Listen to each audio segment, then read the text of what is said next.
Hello, and welcome to another episode of the GSMC Wrestling Laureate podcast, brought to you by the GSMC Sports Network. I'm your favorite wrestling fan here, Eric Rodriguez, going live every Monday night at 8 p.m. Pacific Time, 11 p.m. Eastern. Here to talk about the greatest thing in the world, professional wrestling. One hell of a Monday Night Raw before WrestleMania. Overall, it was good. It's shaping up to be an amazing week, obviously. WrestleMania week. Happy WrestleMania week to all the wrestling fans out there. There's going to be a bunch of content, and it's crazy. There's also TNA as well, so don't the AEW, of course, Ring of Honor, so make sure you guys check those out as well. Hope you guys had a fun, safe, lovely weekend, and definitely love definitely being back on the air 1010%. Well, thank you so much for tuning in to the GSMC Wrestling Laureate podcast, brought to you by the GSMC Sports Network. We have a great show for you today, all lined up. We got some Monday Night Raw review, Smackdown review. We have AEW Dynamite Spring Break Thru preview. We're going to go through NXT Stand and Deliver. Going to give you guys some of my some predictions. Also going to talk about the NXT episode as well, airing on Tuesday, tomorrow. And our fifth and final segment, John Cena's on a retirement tour. Obviously, I've seen through social media that Carlito actually talked to John Cena backstage, telling that he's actually gearing up for his retirement tour as well. So we're going to talk about WWE, TNA, WCW. We're going to talk about all of wrestling's. We're going to talk about the worst retirement tours of any wrestler out there. Anything under the sun, anything under the umbrella that is professional wrestling. So you guys get ready to have some fun to talk about that. But before we do anything further, just want to remind you guys to go ahead and hit up that tips and donations link. Tell me what you like, tell me what you don't like. Just remember to Superman punch that like and subscribe button to the show. Follow the show, follow the network here at the GSMC Sports Network. We do love a lot of peace, love, and positivity, 1010%. But in terms of talking sports, it's inevitable. There's going to be some disagreements. There's going to be some criticisms, and it's already water under the bridge. It's all cool. It's okay. No comments are definitely, shied against or anything like that. So I want to make sure you guys are absolutely comfortable. Make sure you guys, this is a nice, interactive, fun podcast. That's all it's made to be. No wrong answers whatsoever, so make sure you guys participate in the chat. Whether if you got a burning question or a hot take, or just absolutely just something you've been dying to get off your ears, and maybe you have a wrestling conspiracy theories, go ahead and toss it inside the chat. We'll talk about it. This podcast is all about keeping the conversation lively, making sure you guys feel like your voice is part of the mix, so don't be shy to drop your thoughts inside that chat. And if you really want to make sure your comment, question, or concern gets noticed, why not hit up that super chat right there, which guarantees anything you guys put inside that chat box to be featured, talked about, debated about, maybe even take place of a segment on the show. So, what are you waiting for? Just go ahead and hit up that $. It's also, a great way to support the channel. Guys, 1010%. We have a bunch of passionate podcasters, all young guys looking to, improve their chances of making it in the sports media universe. So definitely, a little bit helps. And obviously just your guys' your attention and participating in the chat.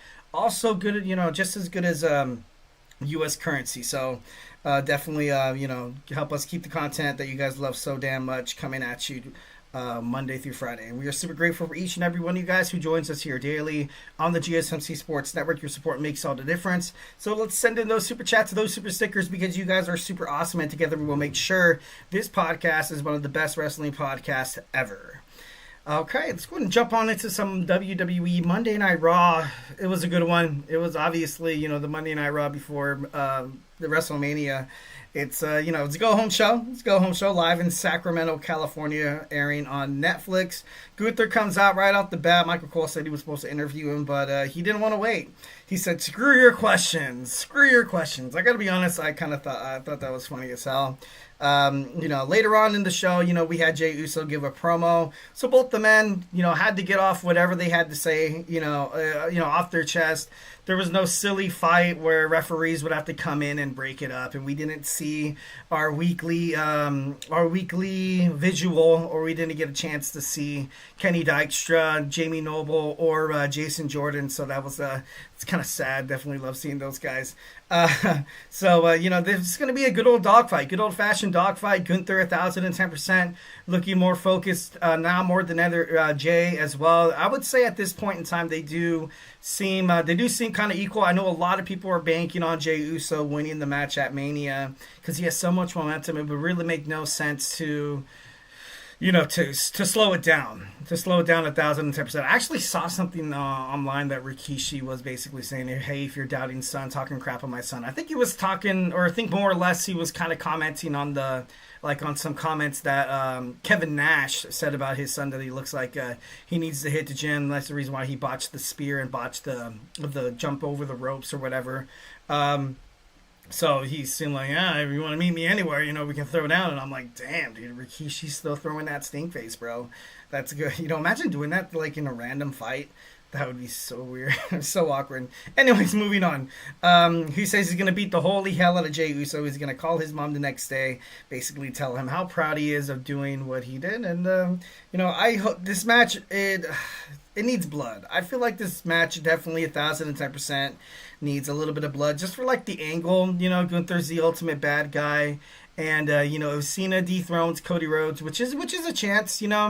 I would say that main event is more or less a little bit more unpredictable than the Jey Uso Gunther fight, which kind of sucks for Jey. He won the Royal Rumble. Got a lot of hate, a lot of baggage online, only to find out that you're not really going to you're not going to main event none of the WrestleManias. Like, he's main event Jey Uso, and he does not get to main event any of the WrestleManias. Not night 1, not night 2, which is kind of troublesome. That kind of sucks. Maybe it's a little foreshadow because, Las Vegas, although, it's the city of dreams, it's also, city of, nightmares or whatever like that. You gamble too much, and then sometimes you go home without the deed to your house or something like that. So, maybe kind of foreshadowing to some bad news happening at WrestleMania. I hope that this WrestleMania is definitely different from all the rest.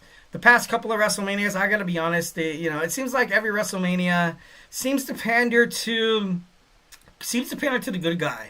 More or less. And, with The Rock taking over, obviously The Rock, he's in showbiz, a lot of movie cinema, maybe more of a kind of a darker side, but eventually, the anti-hero or the hero, they prevail in the long run. This is Triple H's second WrestleMania under the Triple H Paul Levesque era. If you kind of have most of the bad guys, win at WrestleMania, I would feel like, and I'm kind of thinking about it right now, you would get a lot more storylines. You'd get a lot more positive bookings. You can definitely move a lot of characters around on the roster. With the WWE draft coming up too, I think late April or early May, it should be, it'll make things a little bit more, I don't know. I feel like it would pop more. But that's just my opinion, 1,010%. If you guys disagree or agree, make sure you guys hit up those super chats and, tell me how you feel. Bayley takes on Liv Morgan. Raquel Rodriguez tried to get involved, tried putting Liv Morgan's foot on the bottom of the rope, obviously botched that. But, it ended how I expected it to end. I knew that this would end in chaos, and I know that Lyra Valkyria and Bayley are still trying to kind of build up their repertoire of being a tag team, after winning that gauntlet match on SmackDown. But all in all, it was a decent match. It was a good match. Next, we have a Bianca Belair promo, basically saying that, hey, if you don't like the truth, either way, you got to handle it. I got to handle the triple threat match now. Maybe that encourages her to beg, borrow, and steal a little bit more. Possibly, that could happen. But Bianca Belair, I feel like at this point in time, with everything going down with Naomi and the way that Jade Cargill is being pushed by WWE, something needs to give. I personally did not like the fact that Bianca wasn't involved in the Jade Cargill her being thrown through the windshield of an Escalade or whatever. I was kind of sad that Naomi solely kind of took the blame in that, but I feel like she's gonna go out there at WrestleMania. She's gonna feel all the love for Io Sky, all the love for Rhea Ripley. She's gonna look at the fans being like, hey, what about me? Kind of like how Naomi, the reason why she turned on Jade was because she was basically saying that she stole the spotlight and stuff like that, or what Jade says is Naomi's just upset that she stole the glow. But no, it was this is something that kind of needs to happen. Karrion Kross takes on AJ Styles. Decent match. I thought it was great. Give it a 7.5 out of 10. Obviously, Karrion Kross will also bring out a darker side of AJ Styles. After AJ Styles wins the match, Logan Paul comes out to take out AJ Styles to kind of build up that momentum a little bit. We got Penta taking on Finn Balor in a one-on-one match, but then obviously, before the match, a little bit before the match, you had the Judgment Day take down the WWE Intercontinental Champion backstage, Braun Breaker. So of course, you got to pay your dues, you got to accept, responsibility for your actions, accountability. So Braun Breaker came out, started, wanting to beat the holy hell out of Finn Balor. Dominic Mysterio gets involved. Penta actually, helps out Braun. So that, kind of funny how that all works out. And then Penta at the end of it, does like a maneuver, like I think it was a corkscrew, I'm not too sure, off the top rope onto all three of the participants that are going to be in the match at WrestleMania. So this Intercontinental Championship match is shaping out to be super badass. I can't wait to see it. Roman Reigns comes out pretty pissed off, absolutely pissed off, 1010%. He denies Paul Heyman the pleasure of saying his name or giving him the microphone. Paul Heyman the whole time was looking at Roman Reigns like, what's going to happen next. He's going to stab Roman Reigns in the back. He feels betrayed. By all means, after the way Paul Heyman, the way he was treated by Roman Reigns, it's never really been like a cordial, nice thing or whatever. Roman definitely has that philosophy of ruling with an iron fist. So kind of gives a little bit of the hint. Definitely 1010% saying that I don't give out favors. I don't take favors. I take what I want. Roman Reigns acknowledges that Paul Heyman was the one who owed the favor to CM Punk, asking him to be in that War Games match that Roman never basically asked for, and he's the one who has to suffer, which is true. Seth Rollins comes out. Seth Rollins seems like an absolutely pivotal piece in what's going to happen next. He was talking about this will define the future of the industry. This business dies when people like Roman Reigns and CM Punk are on top. Always, I have to do what's best for business. Total foreshadowing, 1010%. This could be WWE obviously yanking someone's chain, but I feel like Seth Rollins is going to be this second piece to The Rock's faction, and it's, and you look at his attire, what I've noticed from Seth Rollins' attire, he comes out with the cut-off sleeve shirt, when The Rock comes out, cut off, like V-neck, cut-off sleeve shirt, you see, I kind of saw, and his attire that he was wearing, all black, his pockets right here and here and here, kind of looks like the Shield, looks a little bit like the Shield vest. Just a little bit like just different, revamped, a whole different style, 1010%. And if you think about the people that The Rock has been trying to include in this faction, obviously Cody Rhodes told him to F off, but now you have John Cena. Now you might have Seth Rollins in the, in this faction from The Rock, and The Rock clearly wants to take everything away from Roman Reigns. Going after the WWE Championship, it could happen, but I don't think he cares. I feel like The Rock, he's already kind of had his glory in WWE as a WWE champion. He did give off that promo, the Raw after WrestleMania last year, saying that he wanted to hold Cody's title. But he's the people's champion. And I feel like Seth Rollins stole a phrase from The Rock, responding to basically all the Cody crybabies and Cody Rhodes are taking his place at WrestleMania to take on Roman Reigns. I got to do what's best for business. The Rock wants to sit at the head of the table. I don't really see him relishing in the fact that he could potentially be the face of the WWE. I feel like more or less right now he's kind of just building up a band of guys that might potentially be the future. You have all these pieces that Roman Reigns has kind of sprinkled all of, his trust and part of his history behind John Cena, obviously, telling Roman Reigns like, hey, I'm only here because you can't do your job. You can't cut a promo. And then, Roman Reigns at the time when he was the big dog, he was really flustered, really, he couldn't cut a promo to save his life. And, you have that pivotal piece in John Cena. Of course, how Seth Rollins is kind of, the brother-in-arms of Roman Reigns. They've been together for the whole Shield thing, the whole reunion, back and forth here and there. But with Dean Ambrose or Jon Moxley gone, I feel like the Shield is dead. And, Seth Rollins said in an interview on a podcast saying that the only time and the next time you're going to see the Shield reunited is at the WWE Hall of Fame ceremony, which I agree agree 1,010%. CM Punk comes out, obviously, to protect his friend. CM Punk's downfall will be his love for Paul Heyman. It's a lot of. I feel like maybe Paul Heyman might join The Rock's new crew too. As the Seth Rollins guy now, maybe, because it seems like Seth Rollins, he needs a future in the WWE. He's been kind of floating around lately, basically in the CM Punk feud. He's down I don't think he's ever won a match against CM Punk. That cage match, but that was because of Roman.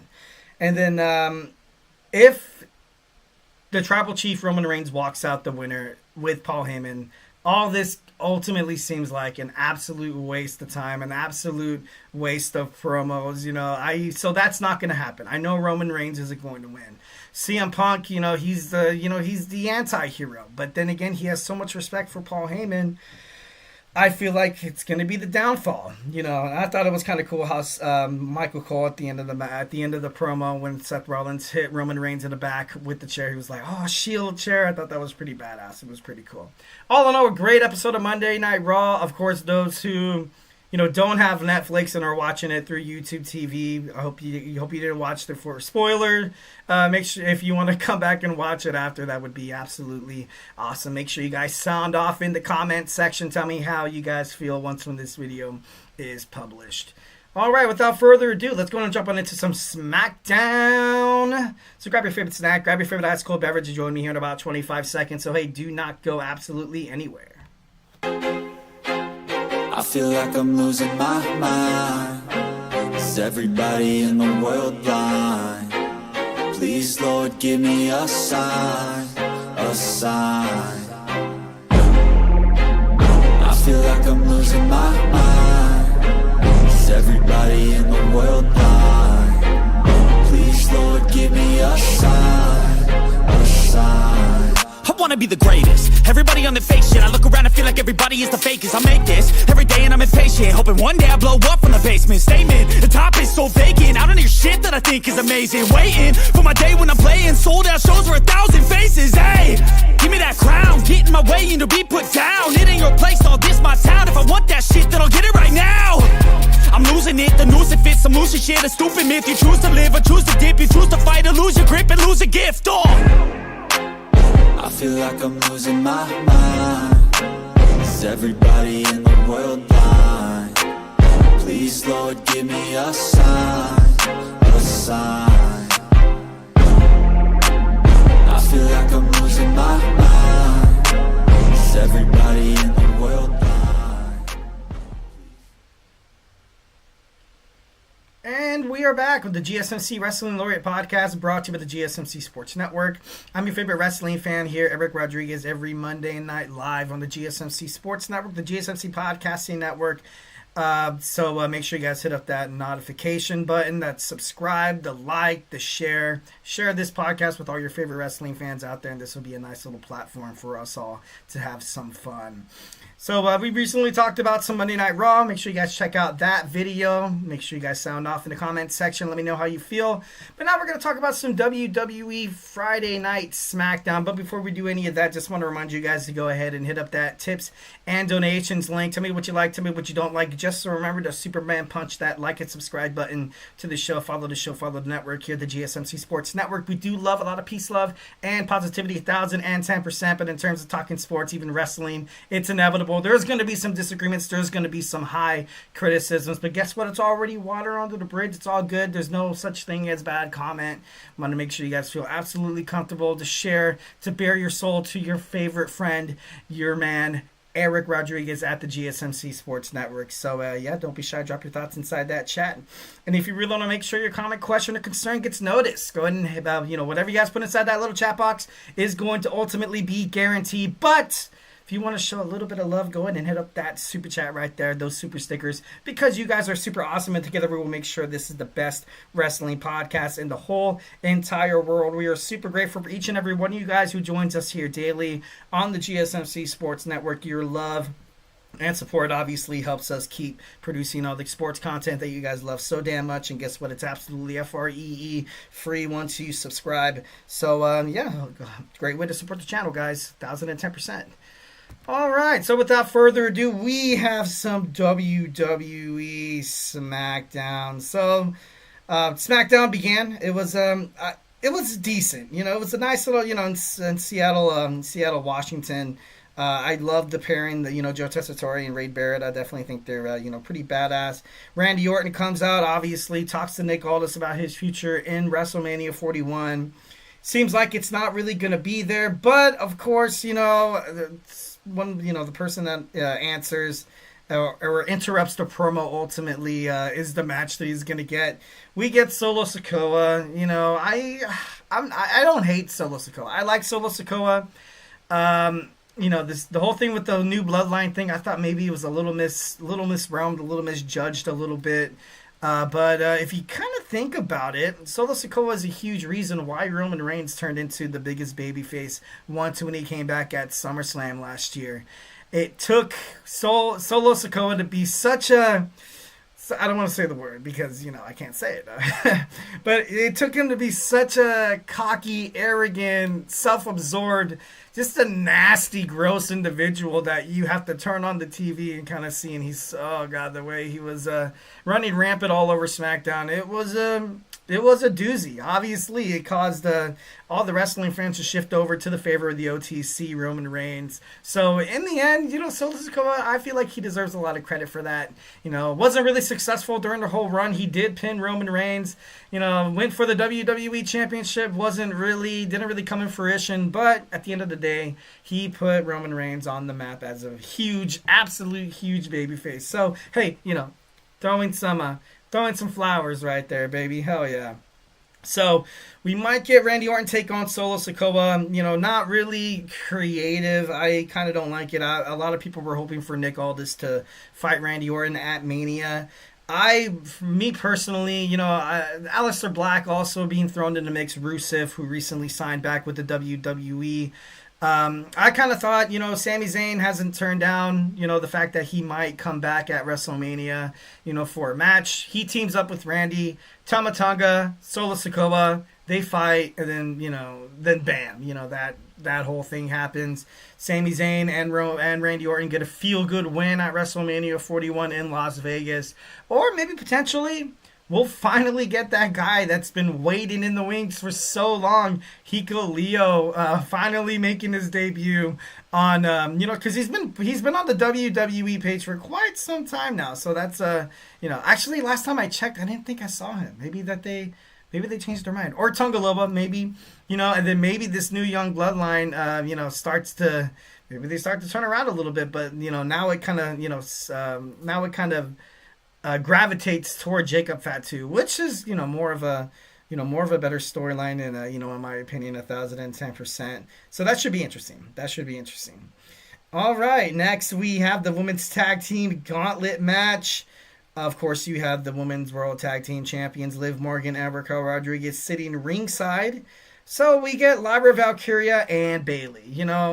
I kind of reiterate on this show over and over again that even they did this for the men's tag team for a little bit, for more than a little bit, for a lot of bit. You have two singles wrestlers, Bayley in the main event. The mid-card title looks so weak that you have to put Lyra Valkyria in a world tag team. She's not fighting anybody at WrestleMania, which is awful, which is absolutely awful, which should not be, it shouldn't be like that. It should not be like that whatsoever.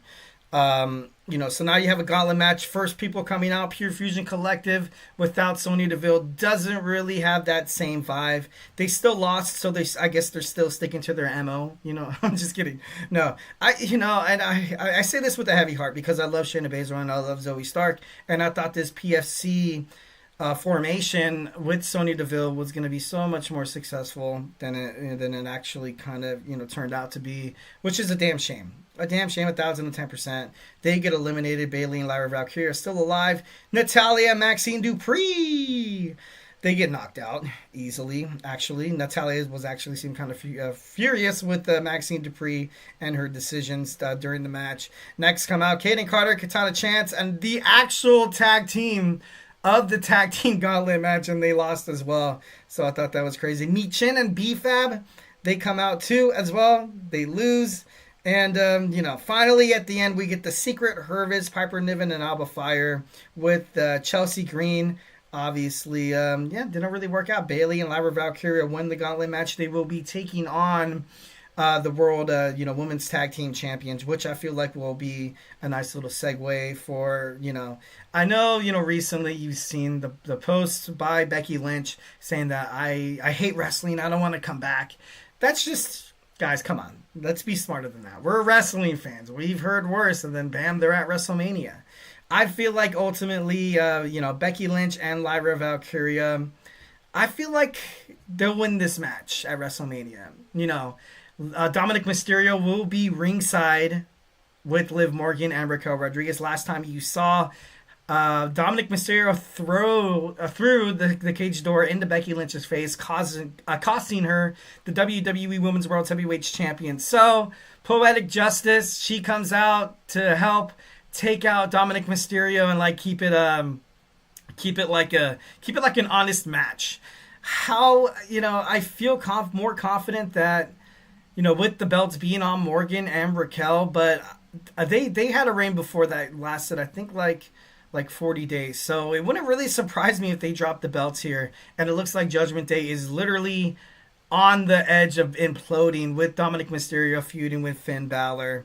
With JD McDonough out. Finn Balor does not want to add another member. It's all over. It's done. It's done. It's just going to be... Hopefully at WrestleMania, maybe this will be the end of the Judgment Day. And I say hopefully not because I hate everybody in Judgment Day.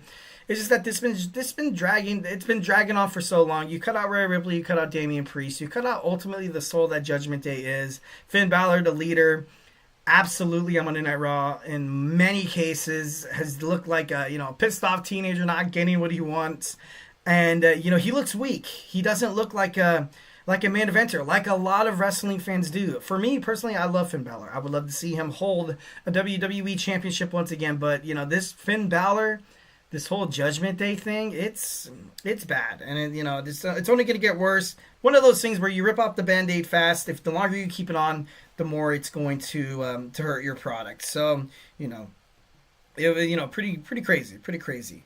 But, we shall see what happens, at WrestleMania. Charlotte Flair attacks Tiffany Stratton out in the backstage. Not backstage, but, out in the parking lot. You see Tiffany Stratton screaming her head off. Get off me, girl! It's just like, oh, God. After this promo, I kind of knew that I was like, all right. Backstage, you have Tiffany Stratton and Charlotte Flair.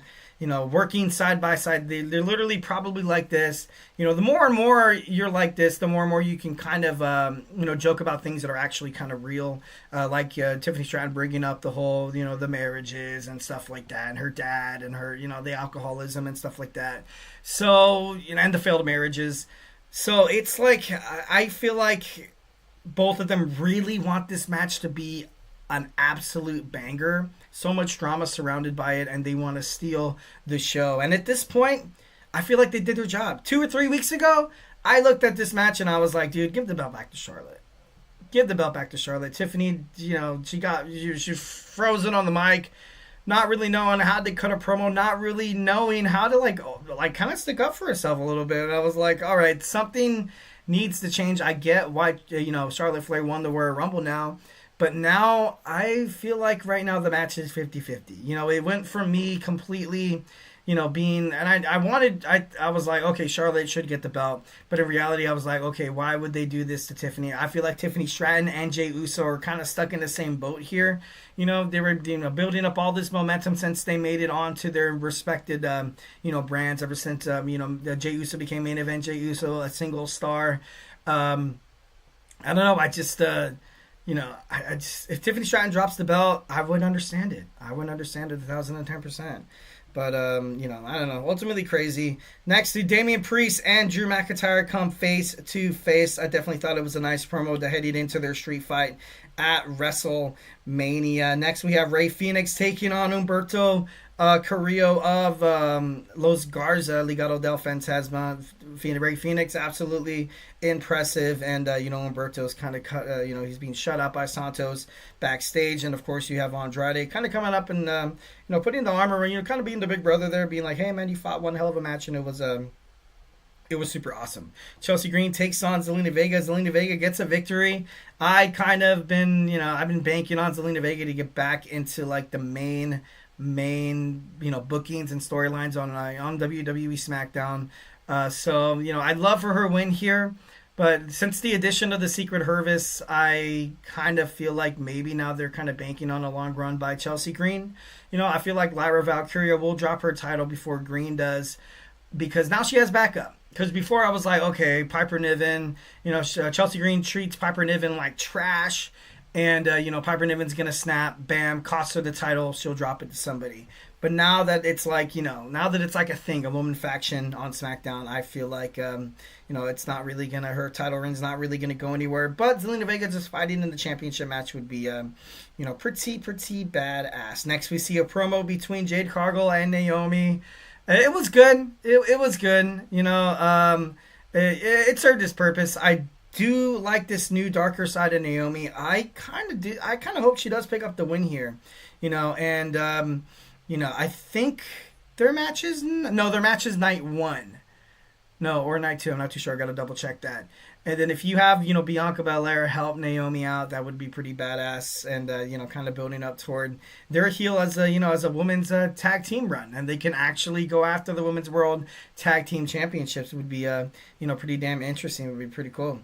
Next, we got to hear from the WWE Undisputed Champion, Cody Rhodes. And, this promo was basically just to keep setting up the main event for night 2.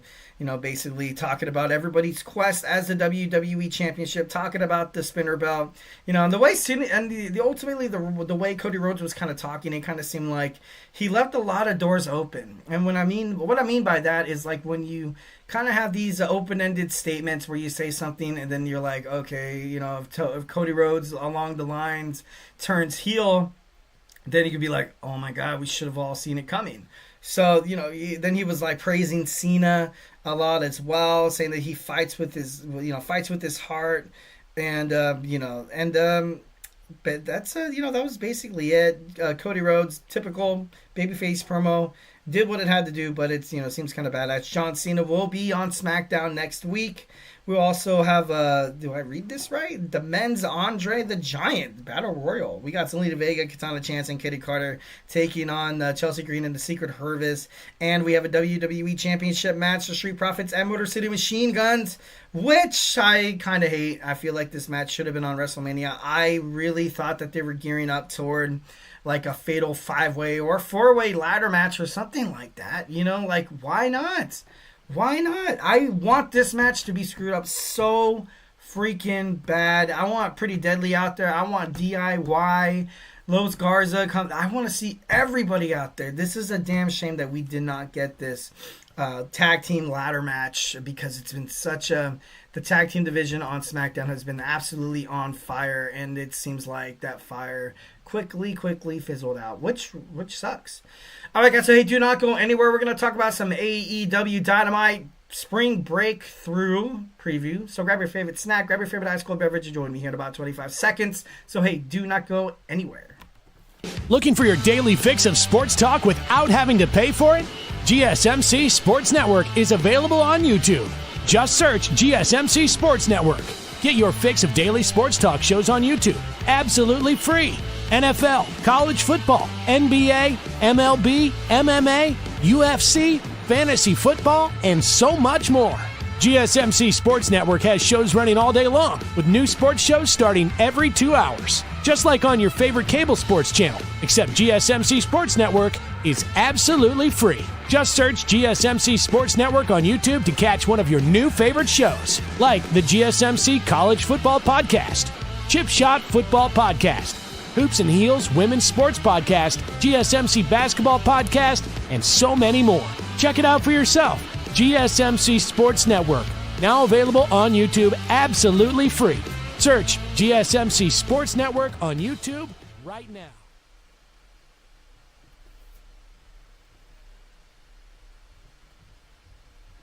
All right, we are back with the GSMC Wrestling Laureate podcast, brought to you by the GSMC Sports Network.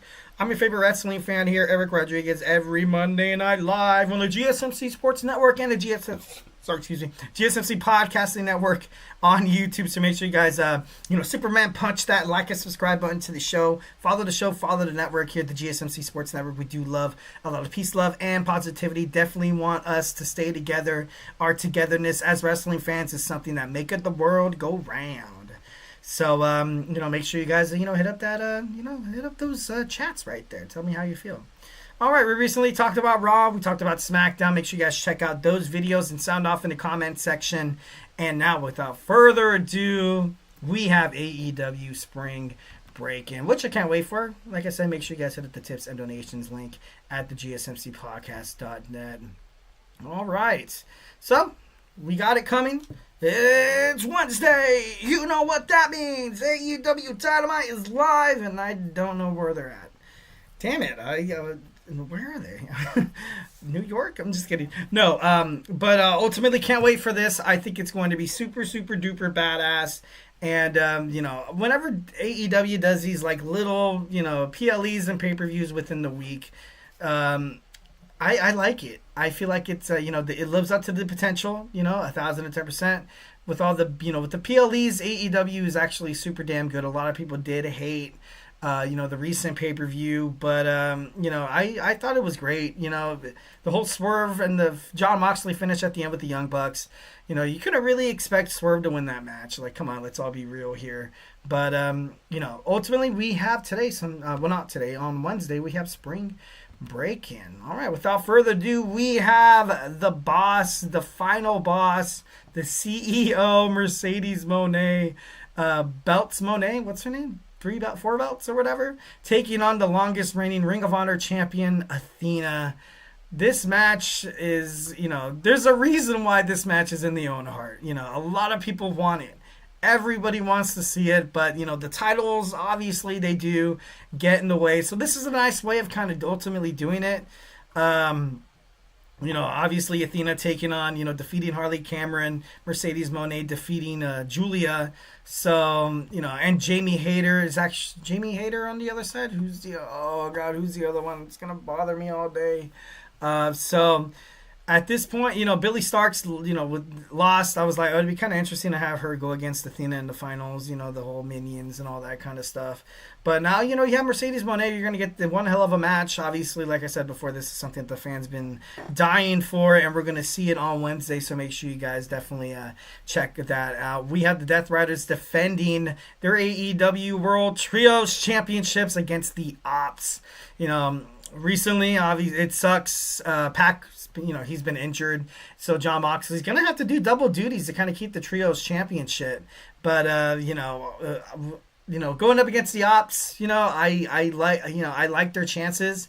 I almost think with the AEW All In kind of rearing around the corner that they're going to start taking some gold off them, and with the Ops, being this new fresh, not trilogy, with this being a trios. It's perfect. It's perfect. And if the title is going to change hands on Wednesday, it's going to be the Trios Championship. But yeah, like I said, Pac is injured. Sucks. Had that match with Swerve Strickland on Wednesday night Dynamite last Wednesday. And, I guess he, messed up his leg or something like that. But I guess Swerve, I guess when, reports say when he was pinning Pac, he kind of apologized and said, hey, dude, ultimately, I kind of messed up. So now we have Pac on the shelf on the injury reserve. Also on the injury reserve from the Don Callis family, we have Mark Davis. And, they were building up such a momentum from the Don Callis family, and now you got one guy down. And also gone from AEW as of right now, Orange Cassidy with a torn pectoral. Davis actually has a broken foot he suffered in his match against Powerhouse Hobbs. So now we have, Orange Cassidy with the torn pec. Both of them going to be out for quite some time. Pac actually was out last summer for quite some time, 7 months. 7 months. So, that is...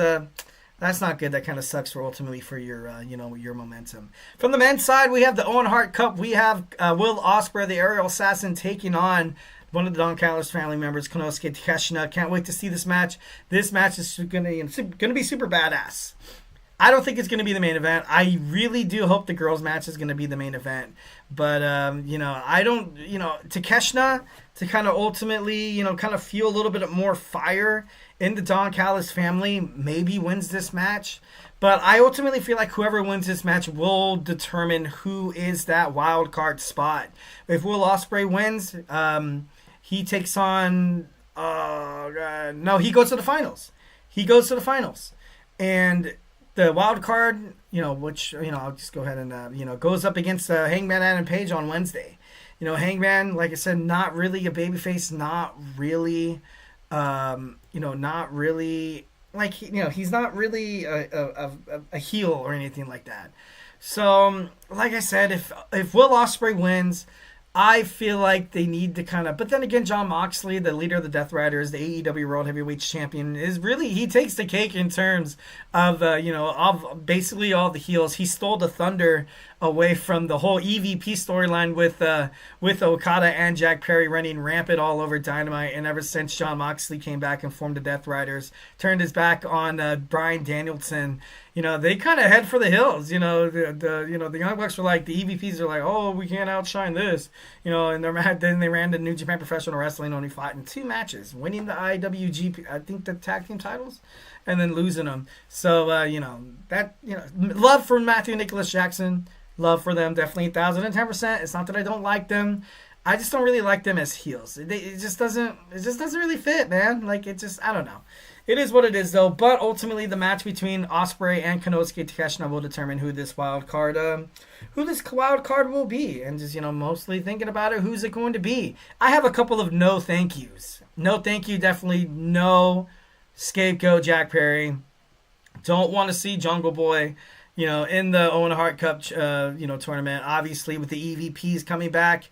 And, the band is coming back together, Okada. And, it'd be crazy if the Death Riders, kind of falter at the end of All In Texas. And then you see the Elite come back. It'll be like, oh, okay. And then they kind of come out from under the troll bridge.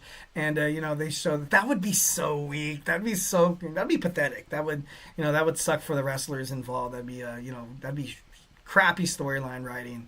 That would be absolutely awful. But I do not want to see Jack Perry in that wild card spot. Another no thank you, Christian Cage. I don't want to see Christian Cage in that wild card spot.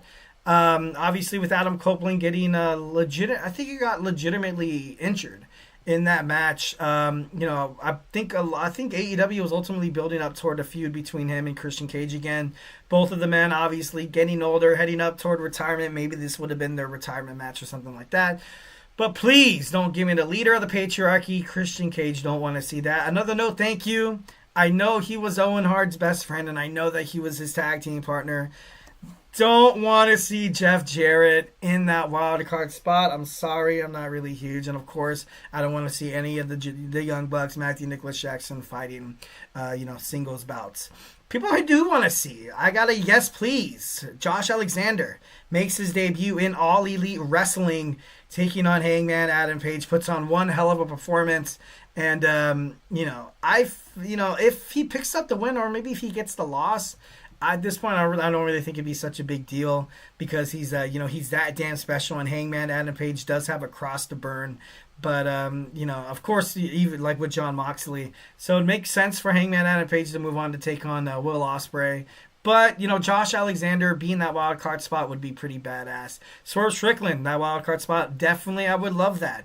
Recently got a title shot, but ultimately I do feel like whoever is in this match, besides one person, will lose to Hangman Adam Page. Why not have him and Swerve kind of rekindle their hatred toward each other? Maxwell Jacob Friedman as well would be an interesting addition. Maybe MVP comes up to him and he's like, you know what, man, I feel so bad.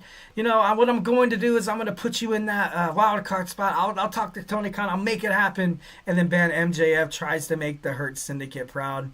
And, it's like, and Bobby Lashley's backstage. He's like, you know what? Prove something to me. And this is his chance. And, obviously, like I said, I feel like whoever is in that wild card spot will lose to Hangman Adam Page. Besides one person, and that one person is Darby Allin. Losing his spot to fight at All In, obviously, the whole thing with Jon Moxley. I love Darby, and he's definitely cool, 1,010%. He's pretty badass. But this kind of falls into the category of a yes, but no, but then yes. Really kind of on the fringe here a little bit. The person to dethrone Jon Moxley, the leader of the Death Riders, Darby Allin. I'm not too sure how hot I am on this, but every match that Darby's in is actually pretty badass. It's violent.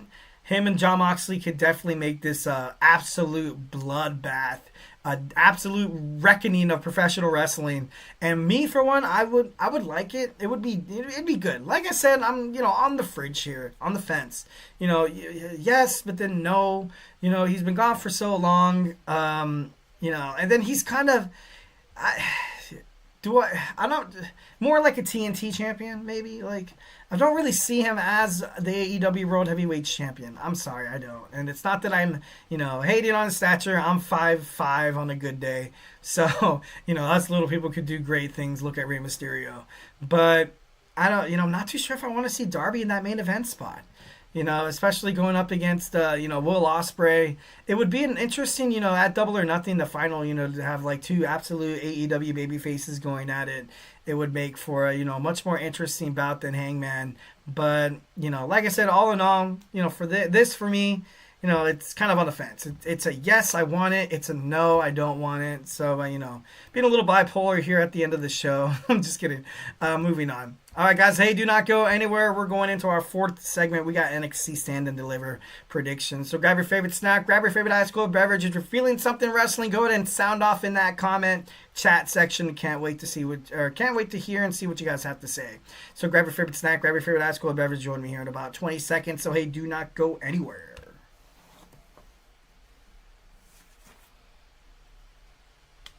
For the best and latest podcasts available anywhere, go to the podcast app on your cell phone and type in GSMC to access free content-rich podcasts on health and wellness, book reviews, sports, entertainment, relationships, social media, movies, technology, finance, and even weird news. Subscribe and download the GSMC Podcast Network's family of shows, available everywhere podcasts are found.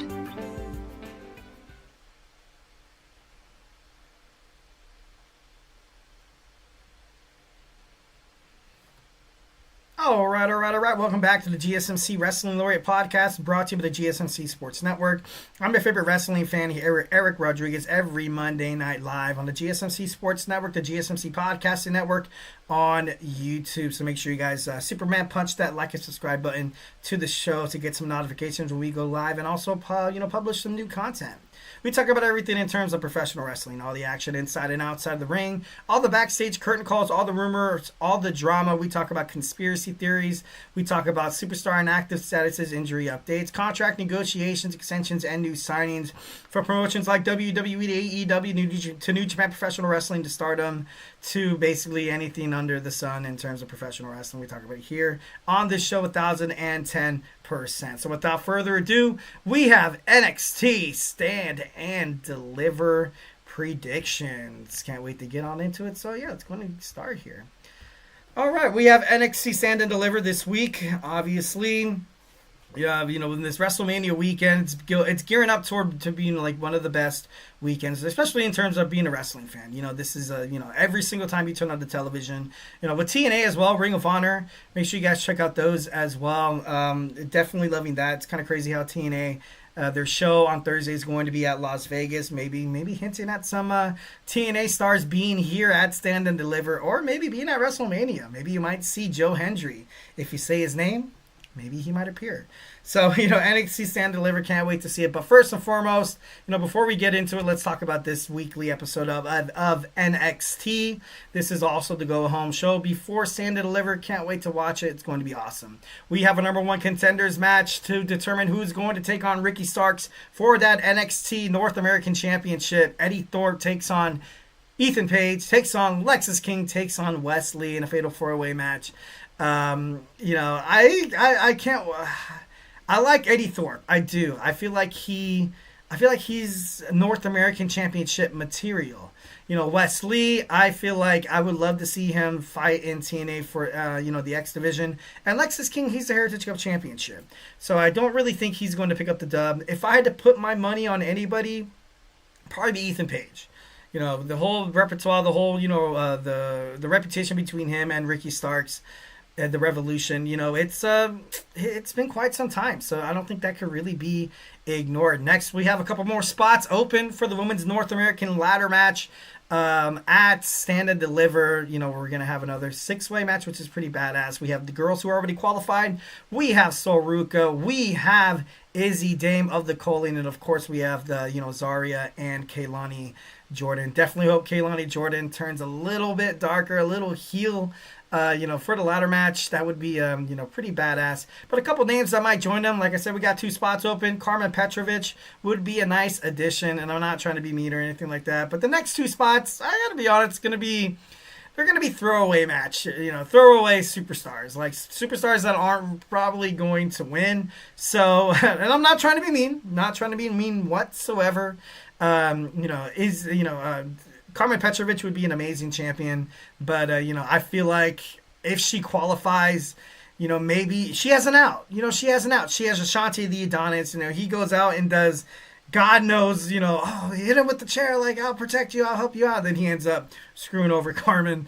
So I'm not too sure how long this, that kind of old, storyline is really going to go on. But Carmen could definitely land herself in this match. Where's Thea Hale? Where has been, ever since Chase U disbanded, she's been nowhere to be seen. Really, really prominent and live and active on social media. She would be a great Women's North American champion. I believe that 1,010%. Like I said, kind of having that edge, kind of having that presence on social media. Everybody nowadays has a TikTok. Everybody nowadays has an Instagram. Facebook is a little, declining. Do they still have Snapchat? I'm not too sure. But Thea Hale would be an interesting addition, 1,010%. Shotzi, you always have to have the unpredictable badass kind of thing, and Shotzi would definitely kind of be that, that hardcore spot like Mi Chin was in that first ladder match to determine the inaugural Women's NXT North American Champion. So it'd be interesting to kind of see Shotzi come in. Lola Vice, I love Lola Vice, but she's had her chance at the Women's NXT World Heavyweight Champion, Women's Champion, and didn't really turn out. Her feud, with I don't really see it happening. I don't. But like I said, there's still possibilities. Alicia Edwards from TNA. I feel like with this TNA and NXT partnership being, if it needs to be successful, it needs to really be circulated and gravitated around the women's division, and there needs to be a TNA superstar holding an NXT championship and vice versa, just to make this a lot more interesting, because the partnership, everybody was super excited. Everybody was, oh my god, Jordynne Grace at the Women's Royal Rumble a couple years ago was absolute fire. Joe Hendry crossing over the line, being in that battle royal to determine the number 1 contender for Trick Williams, then Trick Williams NXT World Heavyweight Championship. Obviously, we saw Frankie Kazarian participate as well. But so far, NXT superstars going to TNA. We've got Cora Jade, which is actually, she's pretty good. Got the No Quarter Catch crew and a couple other names as well. Tatum Paxley, the list goes on and on. But imagine a championship switching hands. That would, I don't know. It'd be, be interesting. And Alicia Edwards would be an interesting, she'd be a great piece. Tessa Blanchard as well. I know she's achieved a lot of hate online recently. I'm not too sure how WWE's, hung up on it or not. But it'd be interesting to kind of see a TNA superstar, kind of being in that match. On NXT, we have Dark State. Dark State is going to be called out by the D'Angelo family. Dark State, I want to believe in them. I do. 1,010%. I want them to be 1,000. I want them to be better than Retribution. No one's going to be better than the Shield. Let's stop that right there. Channing Stacks Lorenzo maybe finds a way to kind of stab the Dawn in the back here. Maybe he's the leader of Dark State, which would be kind of lackluster. I got to be honest.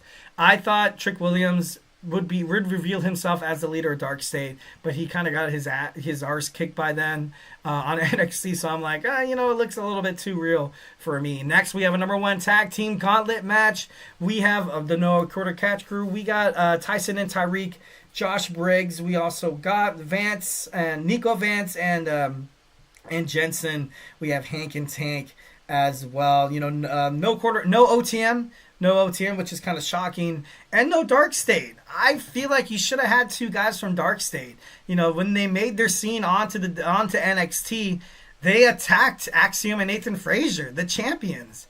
Why aren't they in the match? Like, for me, that's a red flag. I feel like that's strike 1 so far. Strike 2, because that one time that guy came out and like his mask fell down and he lifted it up and it covered his eyes and he was like, I kind of thought, I was like, all right, dude, that's cool, man. But we're not playing peekaboo over here. I'm just kidding.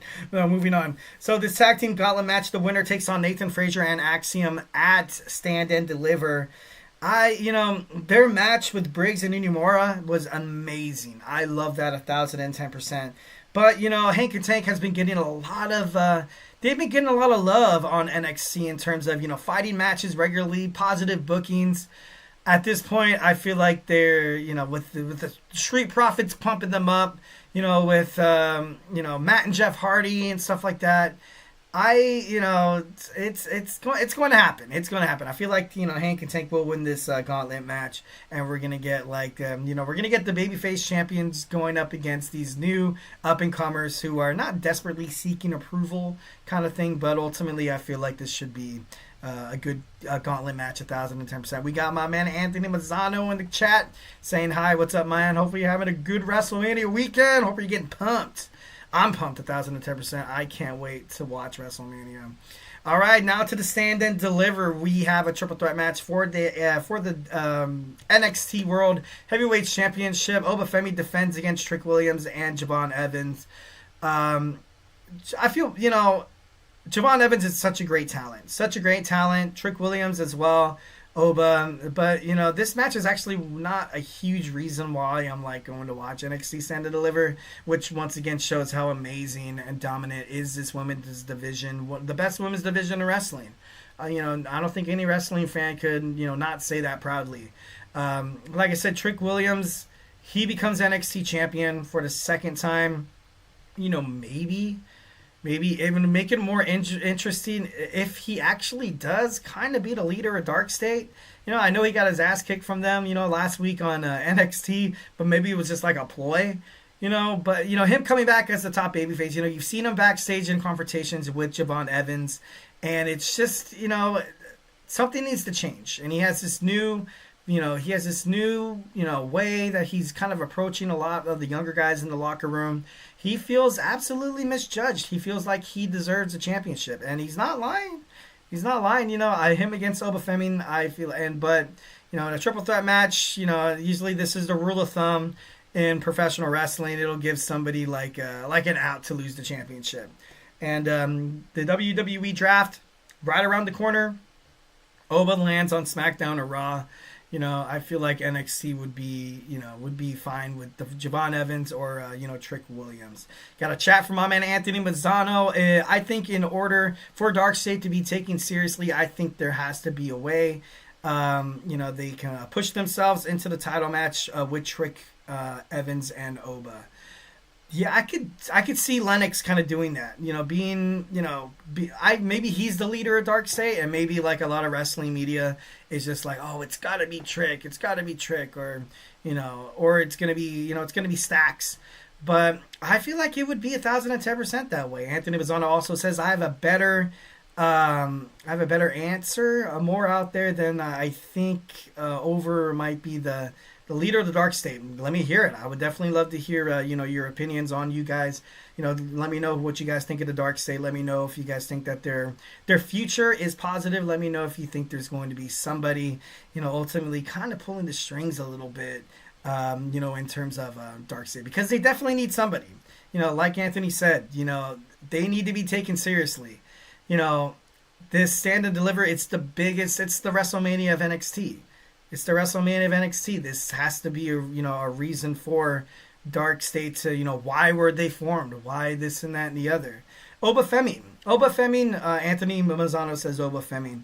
I feel like that would be great for Oba. He was the first one targeted and attacked, but, all three of these men, they've been attacked by dark states. So, obviously, conspiracy theories are still up and riding up in the air. Oba Femi would be an absolute, oh my God, imagine it, such a dominant faction. It would bring such a prestige to dark state that a lot of fans probably wouldn't really see coming. And like I said, Oba being the first one attacked, that could also be a reason why you can think to yourself, no way, that can never happen. But then you think about it, he was the first one attacked. Be like, maybe he was like, I want you to set an example. I have a bad Nigerian accent. I'm not even going to try. He's like, you guys need to set a good example. Take me out. Show me how strong you are. Show me how strong you can be. And then, lo and behold, you have the leader of Darkseid there. That'd be pretty badass. Who do you think wins the ladder match for the North American title? Being honest, I would love to see Kaylani Jordan win. And I would love to see her kind of take on a different, like a dark persona. She lost the Women's North American Championship once. She is going to do everything in her power to never lose it again, because Lola Vice said it, I believe she said it, how ever since Kaylani Jordan lost the NXT Women's North American Champion, no, I think it was Jada Parker, ever since she lost that championship, man, she's lost it. She hasn't been the same person. She's been a different she's been a different style. Like, she doesn't really have any friends backstage anymore.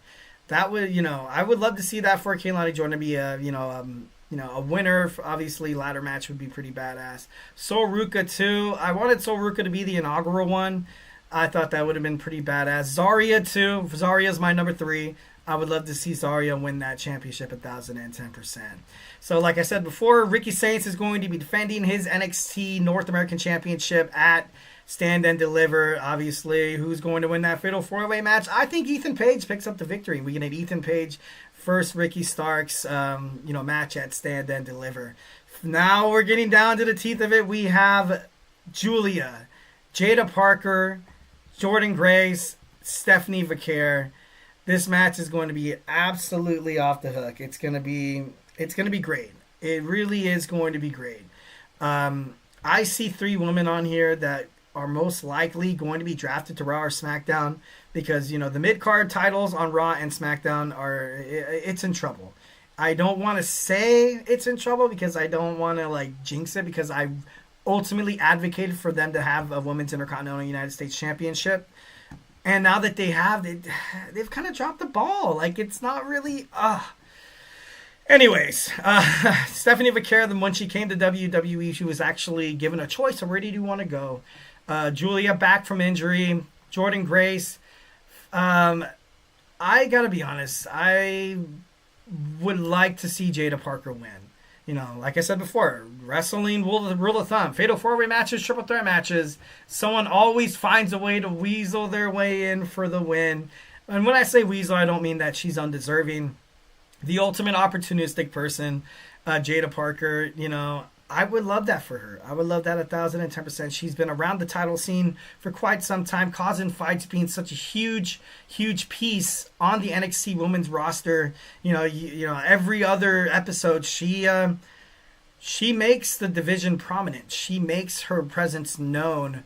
And, her holding the championship would be an absolute banger, would be badass. And none of those women's superstar would have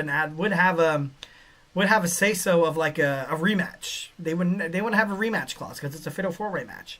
So it'd be kind of cool to kind of see that, ultimately, happen. And, 1,010%. All right, before we move on to our next segment, we got my man Anthony in the chat. Did you already talk about WrestleMania in your predictions? Not yet. I'm actually going to be publishing a video in the next couple of days. It's going to be awesome. Definitely want to make sure you guys throw in your WrestleMania predictions as well. But the question is, how do you make that happen without making Kaylani Jordan or Stephanie Jordan or Julia Luke weak? That's a good question. That's a very good question. And with the whole, the Fatal 4-Way match or Triple Threat match, if you kind of find a way, usually in wrestling, and, obviously I know you were, I know my man is a wrestling fan as well. you kind of see just a barrage, especially in fatal four-way matches. You see like a barrage of everybody hitting their finishing move, and then out of nowhere, somebody comes up, pushes one of the girls outside the ring, and then, covers, the person that, that just got the finishing move landed on. And I feel like, if she gets a cheap win like that, I don't think that would make them look, it wouldn't make Jordan or Stephanie or Julia look weak at all. I don't feel like that would, I feel like it'd be like, oh, Jada Parker, ultimate opportunistic person, kind of like how Edge won his, WWE World Heavyweight Championship. I feel like, but then again, I'm high on Jada Parker. I feel like she's great. She's paid her dues in NXT. I do feel like she deserves a title run. Definitely. All right, guys, so hey, do not go anywhere. We get our fifth and final segment. Like I said before, John Cena is in his retirement tour. So let's go ahead and talk about the worst retirement tours in wrestling history. So grab your favorite snack, grab your favorite ice cold beverage, join me here in about 20 seconds. So hey, do not go anywhere.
And we are back with the GSMC Wrestling Laureate podcast brought to you by the GSMC Sports Network.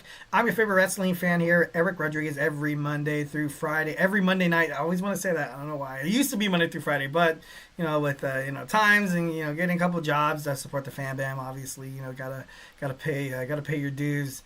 Make sure you guys, Superman punch that like and subscribe button to the show so you guys can get some notifications when we publish videos. We talk about all things wrestling, all the action inside and outside the ring, backstage curtain calls, all the rumors, all the dramas, all the conspiracy theories. We talk about superstar inactive statuses, injury updates, contract negotiations, extensions, and new signings. We talk about everything under the sun in terms of professional wrestling promotions like AEW, TNA, Ring of Honor, WWE, New Japan Professional Wrestling, Stardom, you name it. If it makes major news in the world of professional wrestling, we talk about it here on this show 1010%.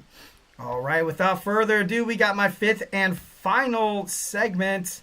We have the worst wrestling retirement tours, and there's a lot of them. It's crazy because I feel like there's more than less, and that's a damn shame. But I feel like a lot of the reasons are, and I'm going to talk about it in this segment, is the way the WWE has been, ran, with the whole, with Vince McMahon and, with him not wanting to, kind of having this tribal commitment between wrestling brands. Oh, you're a WWE fan, you'll never hear a WWE guy on, AEW, TNA, Ring of Honor, et cetera, and I feel like that hurt the talent.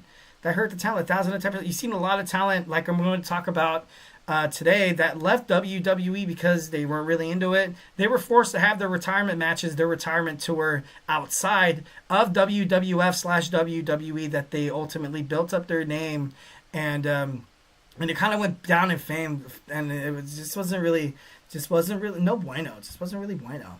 I got my man Anthony Mazzano in the chat. How do you make the ending for John Cena and Cody Rhodes? Not predictable. Predictable, yes. Yeah, 1,010%. There are a way you can make it entertaining because we already know John's going to win his 17th title. And that's true. That's true, 1,010%. I was actually thinking about this the other day. Once when you turn John Cena heel, I ultimately kind of felt like that was going to just throw everything out the window.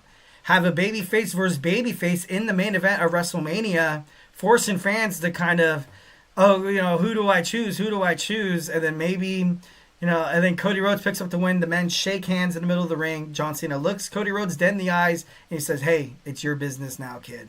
And then, bam, rides off to the sunset. Everybody respects John Cena. 17th championship. Hey, big whoop. But now it's like you kind of have to make John Cena win. Like when Anthony was saying, like, I don't really see a reason why. Like, I don't think John Cena has been, it hasn't been a bad retirement tour. It really has not been. I feel like you haven't really gotten a lot of retirement tours like this. And same thing with The Rock. The Rock, we have not seen The Rock since Elimination Chamber. And yet every single time someone mentions what's going to happen in the main event of WrestleMania, oh, The Rock this, The Rock that. Like, he hasn't been around the whole European tour. He wasn't even there. And that sucks for the WWE. That sucks for the fans. So, is this thing being really taken seriously or into consideration that John Cena is not going to win the belt? Because, like I was talking about earlier today, I feel like the heels should absolutely dominate this WrestleMania. I think they should absolutely smoke the baby faces. Absolutely smoke them. Definitely. That, because there's more storylines to come from that. Like, I love Jey Uso, but nah, give me Gunther retains. Gunther retains. Ludwig Kaiser gets involved or something. Jimmy Uso turns his back on his brother. Something. Definitely. I don't think the hatred for John Cena is fair. It's not his fault that Vince was pushing him the way he did. True. John never asked for that. And the accusations from friends that John buried talent is unfair because people worked with him. Wade Barrett said it wasn't John Cena's fault that Nexus didn't work out. And I give this a lot of thought and consideration. I definitely think that John Cena, I thought it was kind of cool because you have, like you were talking about, like all the naysayers of people being like, oh, John Cena, the only reason why he is in the position that he is right now is because he stepped on everyone's face coming out of the tide pool, drowning other people. You can go one way and be like, at that time, John Cena was young too. John Cena, he was looking to be the face of the corporation. Like Anthony said, like Vince McMahon, he saw John Cena as like a nice little, like a puppet. Kids loved him. Kids admired him. There's a lot of wrestling fans in the stands today because of how great of a babyface John Cena was. And, John Cena, maybe he was just following orders. Having somebody like John Cena trying to fill in their shoes and be like, okay, we're going to have John drop the belt to this guy. And we're just expecting the company is going to be fine. What's something that The Rock always said? I'm going to do what's best for business. And it was best for business for John Cena to be on top that long. Anthony also said there was a people in the group this coming from Wade Barrett himself that wasn't really taking the gimmick that seriously. Vince said he was supposed to be the replacement for Hulk Hogan. And I can see that. 1,010%. Not really shocking me in that, in that kind of aspect right there. So I agree with that 1,010%. So without further ado, we talked about how badass John Cena's retirement tour has been so far. Like my man was saying, it hasn't been bad. Happy retirement tour, like I said, and it kind of sucks that there's more or less kind of bad ones than good ones. John Cena's retirement tour seeming like it's going actually pretty damn smoothly, but we're going to talk about some ones that was, that's been pretty bad. And a lot of these individuals put they put their body through excruciating pain. They've shortened their lives. They've, some of them, they can't walk around without, with a cane, or they can't walk around the house or can't sit down straight because their back hurts. They're not going to be able to, dance with their daughter on their wedding day because, you have something, your ACL has been torn up so damn much that it's beyond recognizable. It's beyond replaceable.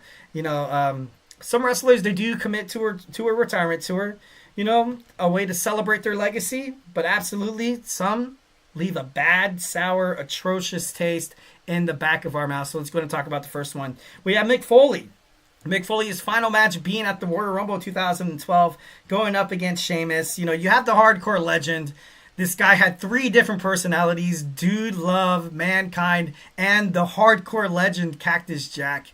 And he fights a match against Sheamus for his retirement tour. Like, dude, like, he was actually supposed to fight Dean Ambrose, but actually Mick Foley wasn't really feeling it, so he couldn't actually commit to that match. But, Mick Foley never really had, like, a retirement tour that ultimately celebrated his legacy. Like I said, a lot of this does reflect on how WWE was ran during the Vince McMahon era, so you can't really be a little bit too skeptical about this, but it's also fun to talk about. Mick Foley also had a little small stint in TNA where, he wrestled a few times. A lot of people were shocked to see Mick Foley there. I believe he was there the same time as Chyna. I think he was. I could be wrong. Don't quote me on that. But Mick Foley definitely deserved a way better retirement tour. Alundra Blaze as well. At Women's Evolution, the first one, she was in the 20-woman Battle Royal match, which was won by Nia Jax, which is cool. But Alundra Blaze, after everything going down with the Monday Night Wars, where she trashed the WWF Women's Championship on air, and then comes back to WWE, and it's just like, this could have been done a lot better. Obviously, it was, later on down the line, she had that was, I believe, in 2000. Oh, God, I can't. 18? No, I could be wrong. But I believe, because she's a Hall of Famer. She's a Hall of Famer as well. She deserved a way, way, way, way better retirement tour than a lot of these, superstars actually get. Got another chat from my man, Anthony. Foley was dealing with a lot of issues health-wise, which I agree with. When it came to a ton of injuries, the style of wrestling that he did finally it caught up to him. Yeah, like I said, a lot of these guys put themselves through excruciating pain to entertain the fans. And he came back. He was the general manager of Raw, obviously being seen under Stephanie McMahon. That was cool and all. I thought that was pretty dope. But God, like I said, Dude Love, Mankind, and Cactus Jack, and then like going out like that in a match. His last match being against Sheamus was actually like a little lackluster. But, some people might have thought it was great. Like I said, opinionated, subjective, 1,010%. Next, we have Ron Simmons. Ron Simmons, his final match was in a 2012 indie event after being released by WWE. He teamed up with a random tag team, teamed up with Grandmaster Sexay of Too Cool, obviously. If you're part of the Attitude Era fandom, you get that, you understand. But, dude, like, oh, God. What could we really say about Ron Simmons leaving World Wrestling? He was an icon. Ministry of Darkness, the We Are the Nation of Domination. Basically, when he went out, look at what it says on his shirt, guys. Damn, like that's all you could really say. Like, I wanted to see the Acolytes one final time, him teaming up with JBL. That should have been his retirement match. I'm sorry, it should have been his retirement match. 1,010%. A couple cameos on wrestling, on Raw, Smackdown events, just backstage saying damn, and you couldn't really give him a tag team match with like his partner and like like I said, kind of sucks. Next we have this man, Hulk Hogan, wrestling icon from the 80s, found his run in TNA, Maximum Impact. He teamed up with James Storm and Sting, where they fought, I think, I'm not too sure, but he wrestled Sting at Bound for Glory in 2011. That should have ultimately been his retirement match. It was a little slow, but it's just all downhill. All downhill. I feel like, I've been a wrestling fan, I remember watching Hogan Knows Best and just like kind of watching everything go down with the family. And then later on in life, a lot of these public scrutinies and like and then everything with the whole political thing. And I'm just like, can any man really trash his legacy, what he did in WWE? What he did in WWF was amazing. WCW, Hollywood Hulk Hogan, he was great. Well, at the end he started fizzling out, and then he came along with Eric Bischoff, and Dixie Carter kind of looked at it and she's like, "Oh, sorry, no, thank you, Panda Energy, out." And then TNA was ultimately struggling. So Hulk Hogan, I got to be honest, basically based on his wrestling career, nothing outside, none of that BS or whatever. A wrestling icon of the 80s, someone that a lot of these wrestlers looked up to. a lot of these fans looked up to. He never got a retirement tour from WWE based on personal demons, personal, self-absorbed, and his prestigious, his reputation, his legacy. It took a hit because of it, and it's a damn shame. But in an alternate world where Hulk Hogan wasn't completely screwed and did crapped up things, like I would have loved to see this man have a retirement tour that was actually people actually gave a damn about. But it is what it is. Randy Savage, another wrestling icon in the 80s, had a tag team match with the young AJ Styles and Jeff Hardy at TNA Turning Point 2004, where they defeated Jeff Jarrett, Kevin Nash, and Scott Hall. But when I see Kevin Nash and Scott Hall, I love them and all. Wrestling, like loyalty and stuff like that. But much like Hollywood Hulk Hogan, much like Randy Savage, I feel like as soon as WCW, 2001, kind of fell off the boat, there was a couple of guys that was like, dude, I can't see myself in WWE. I can't. And Vince McMahon, even with Kevin Nash and Scott Hall left first, and then it's just like I said, a lot of this taken into consideration that Vince McMahon and the way he ran WWE throughout these guys' tenure, where they could have 1,010% potentially had an amazing retirement tour, but based on Vince's ego, all the wrestling egos backstage didn't really come in fruition, and I feel like Macho Man Randy Savage suffered, snapping to a Slim Jim. Obviously, R.I.P. rest in peace, my man. But he never really got a retirement tour. He did, but when you think about it from an outside perspective, you're like, he really did it. Should have been a lot better.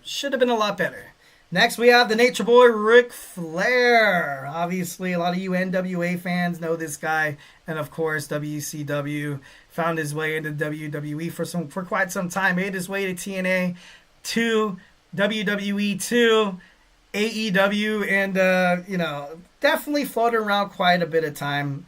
A lot of, baggage outside of the ring. Ric Flair's last match was so important to AEW that's what they named the event. It was Ric Flair's last match. I'll fight you at Ric Flair's last match. He teamed up with Andrade, and he defeated Jay Lethal and Jeff Jarrett. Something that I never really understood about Ric Flair.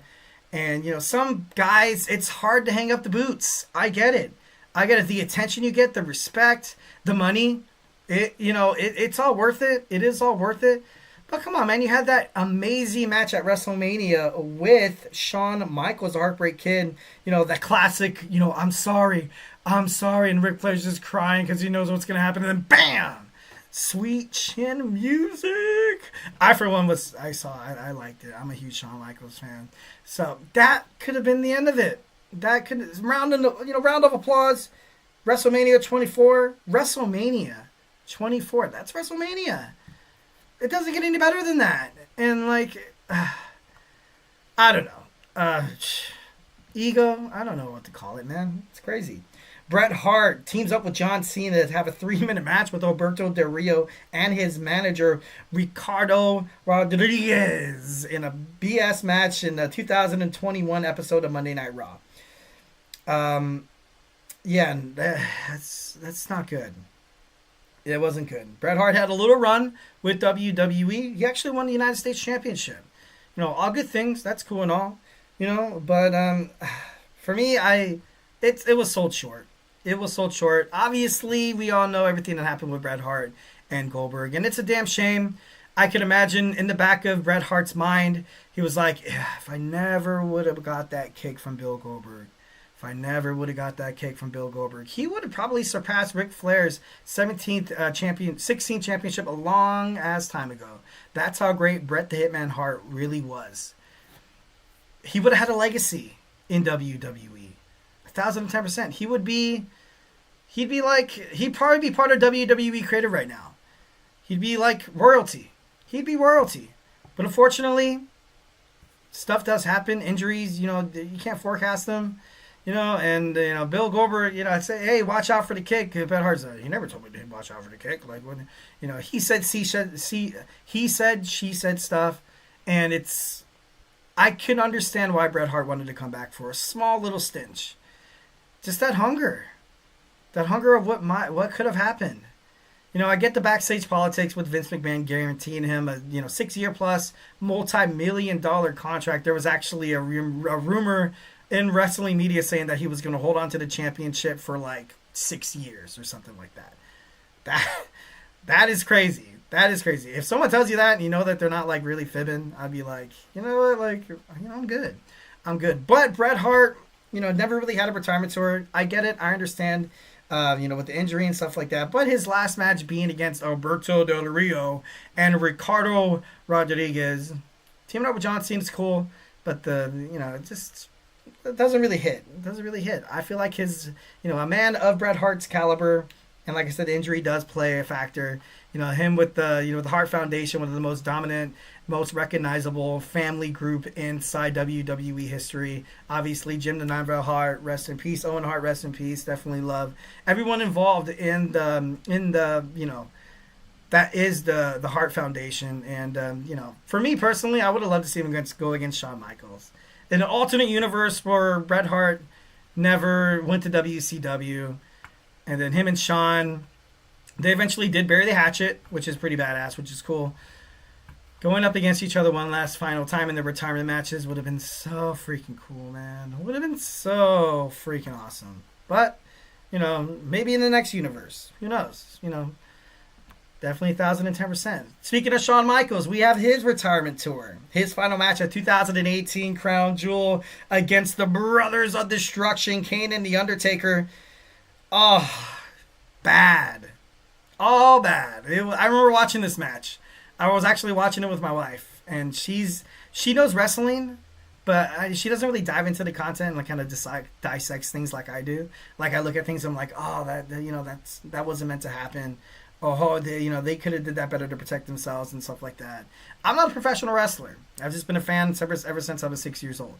But that match was really, really bad. I think there was a spot where I think The Undertaker was trying to hit Triple H, and then I think he missed him, and then Triple H just randomly goes, like he goes up against the barricade, and you're like, what is going on right now? What the heck's going on?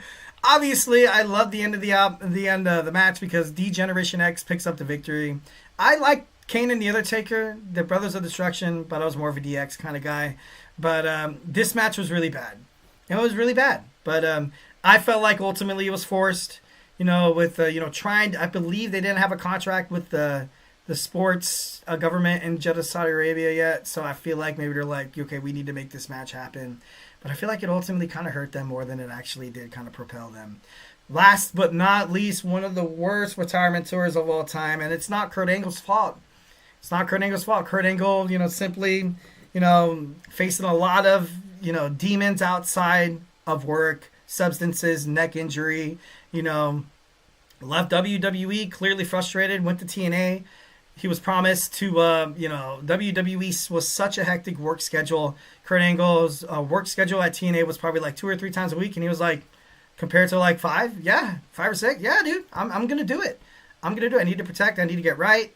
And, Kurt Angle in TNA, you can argue that he's one of the Mount Rushmores on TNA, 1,010%. Him, AJ Styles, Sting, Samoa Joe, a lot of those, the Monster Abyss. There's a lot of TNA stars that, once when Kurt Angle kind of came on the scene, it was a big deal. It was a big deal in the wrestling world because Kurt Angle, 2007, ever since then, I think it was 2007 or 2008, and then he was just gone. He was just gone. Then he appeared on TNA, had a new badass entrance, was absolutely a dog, was a monster in TNA. And he comes back to the WWE. Comes back. It's been such a long time. I think he was inducted into the Hall of Fame first. And then Vince McMahon has this great idea that he's going to be the general manager of Monday Night Raw, and he's just going to, people are going to talk crap to him. Stephanie McMahon and Triple H are going to talk down to him 24/7. Then he's going to get pedigreed at Survivor Series, losing the match for for his team, and and then the storyline with him and Jason Jordan. There's actually according to reports, Vince McMahon found out that Kurt Angle had a lot of love interests with a lot of African American ladies back in the day. So he thought it'd be funny to be like, oh, you have an illegitimate African American song, Kurt. Come on, that's funny. Dude, that's not funny. That's not funny. That's like, in no world, way, shape, or form that was funny. That was effed up. That was screwed up, man. So then Kurt Angle, he got it bad. He also, in an interview, he said that maybe he was punished for leaving WWE when he did. And when he came back to WWE, what happened? Baron Corbin, I don't blame Baron Corbin whatsoever. Baron Corbin was probably one of the competitors inside the ring that I absolutely adored the most. You put him in any storyline. Hey man, you're gonna look like a bum today. And he's like, I don't like it, but I'll do it, and I'll do it great. And he did it absolutely great. You're gonna be the lone wolf. You bring the darkness. Okay, yeah. And then he did an absolutely great job. And he came back as a heel. Constable Corbin, talking trash to Kurt Angle. Would have been a little bit more fitting if he had Kurt Angle win his retirement match. But in his retirement match, he lost to Constable Corbin. Like I said, not hating on Corbin whatsoever at all. I definitely respect him. I think he's now on the Busted Open podcast, which is actually pretty cool. I feel like that's good for him. Hopefully he makes it back to wrestling. I would love to see him, back in, in either one. He's that damn good that I would, check out some highlights, of course, if he comes back. All right, guys. So, hey, that's it for me today. Hope you guys enjoyed the wrestling show. Thank you so much for tuning in to the GSMC Wrestling Laureate podcast, brought to you by the GSMC Sports Network. Follow us on Twitter /X, whatever you like to call it, Instagram, TikTok, Facebook for more content and updates. And make sure you guys tune in to all the other shows here on the GSMC Sports Network. We are a growing family of passionate sportscasters who have one goal in mind, to make sure you guys consume all the content that you guys love so damn much. 1,010%. It's absolutely free. So make sure you guys, Superman, punch that like and subscribe button to the show. Tune into Jeremy's Sports by GSMC. Tune into my man Matt's GSMC Football Podcast, Kenneth's GSMC Sports Podcast as well. We got Marab talking basketball on the GSMC Basketball Podcast. We got my man, we got Jake talking college football, 1,010%, absolutely growing. And make sure you tune into the Dead Ball Podcast hosted by Nolan. So, you got missed out a lot of good shows. Be a part of this GSMC Sports bloodline. Don't regret it. I give you guys the Eric Rodriguez guarantee that you guys will absolutely love it. 1,010%. Remember to always, follow the videos, sound off in the comment section. Tell me what you guys want to see in the next video. And, we talk some professional wrestling. Hope you guys have an amazing, fun, safe week. It is WrestleMania weekend. Have fun.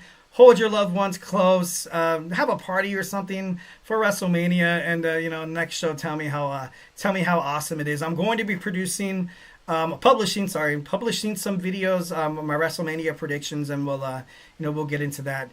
So, once again, stay beautiful, but most importantly, like always, love you.